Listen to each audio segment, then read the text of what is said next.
बिस्मिल्लाहिर्रहमानिर्रहीम। हाँ जी बच्चों, आप देख लीजिएगा पीएम में लॉन्ग कोर्स 150। इसमें एलिजिबिलिटी क्राइटेरिया आपका क्या है, ज़रा चीज़ों को गौर से देख लीजिएगा, अंडरस्टैंड कर लीजिएगा और चीज़ें साथ साथ नोट भी कर लिया करें।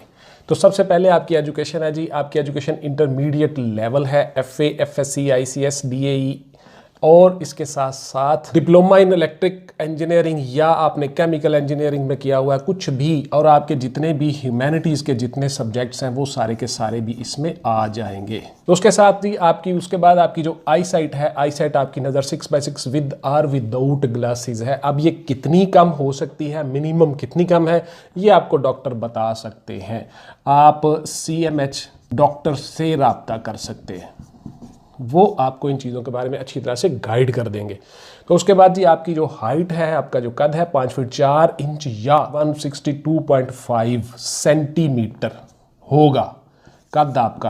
तो इस तरह से आप इसमें अप्लाई कर सकते हो। पाकिस्तान आर्मी में 150 PML लॉन्ग कोर्स में एज अ सेकंड लेफ्टिनेंट आप इसमें अप्लाई कर सकते हो। उसके बाद जी आपकी जो चेस्ट है, गौर से सुन लीजिएगा, छाती आपकी जो है 33-34 इंच होनी चाहिए, यानी नॉर्मल 33 और फुलाव के साथ या एक्सपेंड करके आपकी होनी चाहिए 34 या 34। तो इस तरह से इसमें थोड़ी कमी बेशी भी चल जाती है। बहुत से बच्चों के सवाल होते हैं कि सर मेरी चेस्ट थोड़ी कम है तो क्या चल जाएगी? बिल्कुल चल जाएगी जी, चेस्ट चल जाती है, हाइट में कमी नहीं होनी चाहिए। उसके बाद जी आपका जो जेंडर है, इसमें पाकिस्तानी मर्द, सिर्फ मेल पाकिस्तानी नेशनल हिस्सा ले सकते हैं। अगर आपके पास ड्यूल नेशनैलिटी है, मसलन अब्रॉड में आप रहते हो, यूके में रहते हो, USA में रहते हो, कहीं भी मुल्क से बाहर 2 नेशनैलिटी हैं आपके पास, ड्यूल नेशनैलिटी, तो आपको वो नेशनैलिटी छोड़ना होगी जब आप उसमें सेलेक्ट हो जाओगे। आप पाकिस्तानी नेशनल होने चाहिए। उसके बाद जो आपकी एज है, उम्र आपकी, ये 17 से 22 साल है और 23 साल उन लोगों के लिए है जो 14 साल तलीम या ग्रेजुएशन और इन सर्विस आर्मी मैन जो हैं, कंस्टेबलान या जवान जो होते हैं आर्मी के, या सम टाइम आप खतीब भर्ती हो जाते हो एंड नॉन कमीशनड ऑफिसर के तौर पे, जैसे कि नायब सूबेदार या हवलदार, वो सारे के सारे इन सर्विस आर्मी मैन वो भी 23 साल तक अप्लाई कर सकते हैं। उसके बाद आपका जो मार्शल स्टेटस है, यानी आपकी जो अज़दवाजी हैसियत है जिसको हम उर्दू में कहते हैं, तो यानी आप शादीशुदा हो या गैर शादीशुदा, तो उसमें आप लोग गैर शादीशुदा होने चाहिए, सिंगल होने चाहिए, शादीशुदा नहीं चलेंगे। शादी आप बाद में करते हो जब आप प्रमोट हो जाते हो एज अ कैप्टन। माइनॉरिटीज़ जितनी हैं, बहुत से सवाल आप बच्चे करते हो, माइनॉरिटीज़ वाले तमाम लोग अप्लाई कर सकते हैं, हिंदू हैं, सिख हैं, ईसाई हैं, वो सारे के सारे एलिजिबल हैं। लेकिन एक चीज़ गौर से सुन लीजिएगा, आपको माइनॉरिटीज़ का सर्टिफिकेट देना होगा। वो आपको DCO ऑफिस से मिल जाता है, आपको यूनियन काउंसिल से मिल जाता है, आपको नादरा के ऑफिस से मिल जाता है। तो इस तरह से आप इसमें अप्लाई कर सकते हो, माइनॉरिटीज़ तमाम के तमाम पाकिस्तानी सिटीज़न।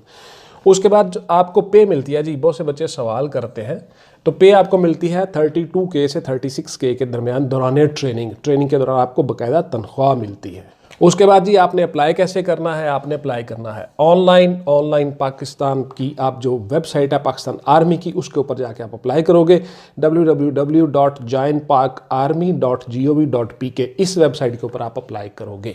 इसके बाद व्यूअर्स, अब मैं आपको बताऊंगा वर्बल टेस्ट आपका किस तरह से होता है और उसमें सवाल किस किस तरह से आते हैं। आज हम 4 सीक्वेंस आपको बताएंगे, 4 तरीके जो मुख्तलिफ किस्म के इंटेलिजेंस या एप्टीट्यूड बेस्ड क्वेश्चंस होते हैं, उनमें जो 4 तरीके हैं वो 4 तरीके मैं आपको आज डिटेल के साथ बताऊंगा।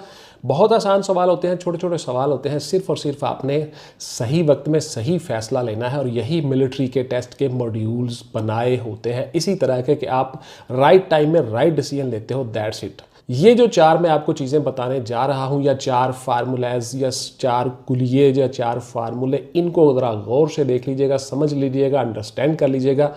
ये आप समझ लें कि आपके 40% क्वेश्चन या 40 क्वेश्चन या 40 क्वेश्चन यही आएंगे, यानी एक फार्मूले के 10-10 क्वेश्चन आएंगे। तो ज़रा गौर से देख लीजिएगा कि किस तरह से आपने इनको हल करना है। बहुत आसान होते हैं, सिर्फ और सिर्फ आपने राइट टाइम में चॉइस करना होता है। टाइम मैनेज नहीं होता बच्चों से, टाइम मैनेज करना है आपने। तो घर में जब आप बैठ के इनकी मशक करेंगे, टाइम मैनेज करना है, टाइम बच्चों से मैनेज नहीं होता और 30 मिनट के अंदर वो क्वेश्चन सारे के सारे हल नहीं कर सकते। पढ़ने में, अंडरस्टैंड करने में टाइम लगा देते हैं, तो इसके लिए आपको बार बार मशक करना होगी। Practice makes a man perfect, रोजाना मशक करनी है। अच्छा जी, अब आ जाते हैं आपके जो वर्बल क्वेश्चंस हैं उनकी डिटेल के ऊपर। मैंने आपको बताया था कि आपको मैं आज 4 कुलिये या 4 फार्मूले बताऊंगा, उन चारों के ऊपर आपने अमल करना है। और अगर आपने ये 4 अच्छी तरह से हल कर लिए तो आप ये समझिए कि आपके 40 क्वेश्चंस यानी 40 क्वेश्चन आपके हल हो गए। एक एक फार्मूले के ऊपर अप्रॉक्सीमेटली 10-10 क्वेश्चन जरूर आएंगे। तो इसलिए आप ये चीज़ें नोट कर लीजिएगा। जो बच्चे ऑनलाइन हैं वो भी ज़रा गौर से देख लें, सुन लें चीज़ों को, और जो बच्चे घरों में बैठे हैं वो भी गौर से देख लें, सुन लें, पेरेंट्स भी सुन लें। इसमें मैं डिटेल से वीडियो बना दूंगा, अगले तमाम फार्मूले भी मैं इसी तरह से रिपीट करूँगा। तो आपको घर बैठे हर चीज़ मिल जाएगी जी, किसी अकेडमी में जाने की ज़रूरत नहीं पड़ेगी। फर्स्ट ऑफ ऑल जी, सबसे पहला फार्मूला होता है एनालॉगी टेस्ट। एनालॉगी या मुआजना या तशबीह वाला टेस्ट इसको हम कहते हैं। इसमें हम दो चीज़ों का आपस में जिक्र करते हैं, ताल्लुक जोड़ते हैं दो चीज़ों का, और तीसरी और चौथी चीज़ का आपस में ताल्लुक पूछा जाता है। मिसाल के तौर पर अंगूठी जो है उसका उंगली के साथ ताल्लुक है। Ring is concerning two finger, finger उंगली के साथ इसका ताल्लुक है, रिंग का, अंगूठी का। इसी तरह से वॉच कंसर्निंग विद रिस्ट, आपकी जो कलाई है उसके साथ, बाजू के साथ वो कंसर्निंग है। तो यहाँ पे घड़ी जो है वो आ जाएगी रिस्ट यानी बाजू के साथ। ठीक हो गया जी। इसी तरह से इंसान, दूसरी मिसाल में मैं आपको अगर बताऊं तो जो इंसान है उसका ताल्लुक दौड़ के साथ है, यानी वो टांगों के साथ चल सकता है, दौड़ सकता है। जबकि परिंदा जो है उसका ताल्लुक कैसे है, वो क्या वो दौड़ सकता है? नहीं, उसका ताल्लुक है परों के साथ, वो उड़ सकता है। तो परों के साथ उसका ताल्लुक होकर वो उड़ सकता है। तो जहां पे उड़ना या पर लिखा होगा वो सही होगा। तो इस तरह से आपने उसको टिक करना होगा, उड़ना या पर, तो इस पे ये सही होगा। ये मिसाल है, इसको हम कहते हैं एनालॉगी टेस्ट यानी मुआजना या तशबीह वाले टेस्ट। यानी एक चीज़ को दूसरी चीज़ के साथ ताल्लुक जोड़ना होता है कि उसका ताल्लुक किसके साथ है। उम्मीद है आपको ये चीज़ें पता चल गई होंगी। इसी तरह के छोटे छोटे क्वेश्चंस होते हैं, लेकिन आप लोगों के से टाइम मैनेज नहीं होता।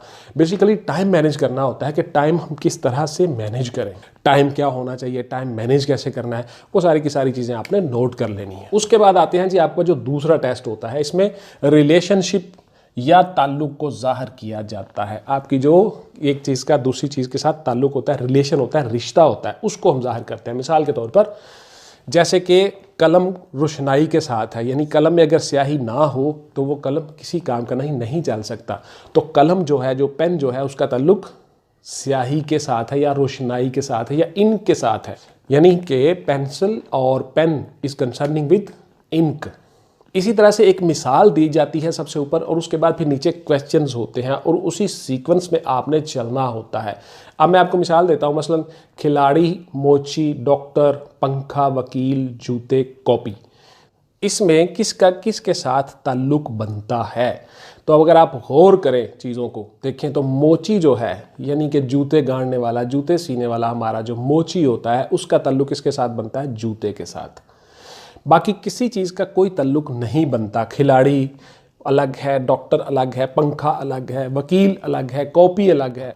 इसी तरह से अगर हम नीचे चले जाएं तो दूसरी मिसाल में हम देखें तो नाकामी है, इम्तहान है, किताब है, बुक है, सुस्ती है, उसके बाद पढ़ाई है, स्टडी, और स्कूल है जी।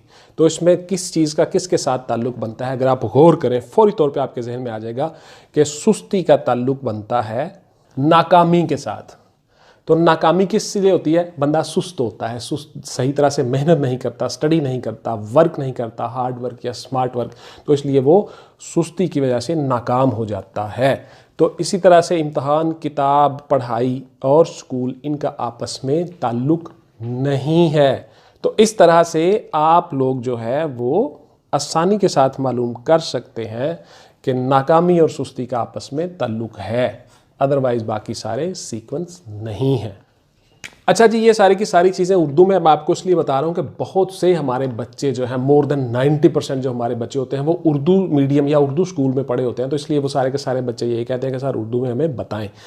इंग्लिश मीडियम वाले बच्चे बहुत कम होते हैं। उन लोगों के लिए भी यही चीज़ें हैं, चूँकि वो उर्दू तो बोलते हैं और अगर अंडरस्टैंड नहीं कर सकते चीज़ों को, वो बुक्स आपने ले आनी है, उन बुक्स के मुताबिक आपने इंग्लिश वर्जन में तैयारी कर लेनी है। लेकिन उम्मीद है कि आप लोगों को समझ आ चुकी होगी, क्योंकि उर्दू हम अमूमन घरों में उर्दू ही बोलते हैं। तो अब आते हैं जी तीसरे फार्मूले की तरफ। तीसरा फार्मूला आपका है जी जंबल वर्ड्स या जंबल स्पेलिंग्स। तो आपके यानी बेतरतीब स्पेलिंग होते हैं, बेतरतीब अल्फाज होते हैं, उनको तरतीब में लाना होता है। मिसाल के तौर पर मैं फटाफट से आपको बता देता हूँ कि सबसे पहले एक होता है जी EORS लिखा हुआ है, ईयोर्स। ये कोई ऐसा वर्ड नहीं है जिसको हम अंडरस्टैंड कर सके, लेकिन उसके साथ आगे मिसाल में उन्होंने दिया हुआ है एक फूल है जी ये, तो अगर हम गौर करें तो ये रोज़ बनता है, ROSE, रोज़। रोज़ मीन फूल, गुलाब का फूल। तो ये आसानी के साथ हमें पता चल गया। इसी तरह से AYUDSN, इसका हमें कोई अंडरस्टैंड नहीं होता कि ये क्या है, तो इसको हम आगे लिखा हुआ एक दिन, तो हम फ़ौरन तौर पे आसानी से समझ जाते हैं कि ये संडे है, SUNDAY, तो ये संडे बन गया। यानी तरतीब हमने बदलनी होती है तो हमारा सही लफ्ज़ आ जाता है, इसको हम कहते हैं जंबल वर्ड्स। इसी तरह से बेतरतीब को तरतीब में लाना, ये हो गया इसका एक पोर्शन। अब इसका जो दूसरा पोर्शन है वो यहाँ पे आपको नज़र आ रहा होगा कि हमें जंबल सेंटेंस जो है वो भी बेतरतीब जुमले दुरुस्त करने होते हैं, उनको तरतीब में लाना होता है। तो इसलिए जंबल सेंटेंस अलग से होते हैं, जंबल वर्ड्स अलग से होते हैं। अप्रॉक्सीमेटली ये 10-10 क्वेश्चन ज़रूर आ जाते हैं, तो थोड़ा गौर से इन कुछ चीज़ों को भी देख लीजिए, अंडरस्टैंड कर लीजिए। तो जुमला है जी रैट दी कैट चेज। तो अगर हम इसको गौर से पढ़ें तो क्या जुमला बन जाएगा? आसान है, बहुत आसान जुमले होते हैं, बहुत छोटी छोटी चीज़ें होती हैं, लेकिन सिर्फ अंडरस्टैंड करना होता है और बर वक्त सही फैसला लेना होता है। तो इसमें आसानी के साथ हम ये अंडरस्टैंड कर जाते हैं कि कैट चेज दी रैट, बिल्ली चूहे का पीछा करती है। तो इसी तरह से सो आई रोज रेड, तो ये भी बेतरतीब है, लेकिन हमें समझ आ रही है कि क्या लिखा हुआ है। तो इसको अगर हम तरतीब में ले जाएं तो क्या होगा? आई सॉ रेड रोज, मैंने सुर्ख गुलाब देखा, या I saw uh red rose, मैंने एक सुर्ख गुलाब देखा। तो यहाँ पे भी हम ये कर सकते हैं। तो इसी तरह से अली वेरी इज ब्रेव, तो ये भी आसानी के साथ आपको समझ आ गया जुमला कि अली इज़ वेरी ब्रेव।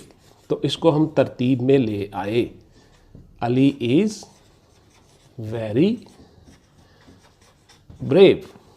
तो इस तरह से जो बेतरतीब या जंबल्ड सेंटेंस थे उनको हमने तरतीब में ले आए और उसको हमने तरतीब में लिख लिया। Cat chase the rat, I saw a red rose, Ali is very brave. तो इस तरह से आपके ये 4 किस्म के मैंने आपको बता दिए वर्बल टेस्ट में जो चीज़ें आती होती हैं, उन सब को आपने इसी तरह से तैयार करना है। तो आप इंशाल्लाह कामयाब हो जाओगे। ये अप्रॉक्सीमेटली 40% आपके क्वेश्चंस थे। तो इंशाल्लाह ताला बाकी जो हैं अगली वीडियो में तरतीब के साथ आपको बताता जाऊंगा। अप्रॉक्सीमेटली ये 15 से 20 किस्म के फार्मूले हैं। अगर आपने वो सारे के सारे फार्मूले कर लिए तो आप आसानी के साथ वर्बल टेस्ट पास कर जाते हो और फटाफट से कर जाते हो, बिकॉज आपको पहले ही ऑलरेडी मश्क हुई होती है। तो ये थी जी मेरी आज की वीडियो कि किस तरह से आपने वर्बल टेस्ट में PML लॉन्ग कोर्स 150 में आपने कामयाबी हासिल करनी है। इसके ऊपर मेरी डिटेल से मजीद वीडियो आ जाएंगी और अगले 4 फार्मूले आपको बताऊंगा, उसमें से आपका तकरीबन 80% क्वेश्चंस हल हो जाएंगे वो नेक्स्ट वीडियो में। तो अब जो आपको तरीकाकार बताया गया है, घर में बैठ के आसानी के साथ वो सारी की सारी चीज़ें आप तैयार करें, रोज़ाना एक्सरसाइज करें, वर्जिश करें और साथ साथ रिटन की तैयारी करें।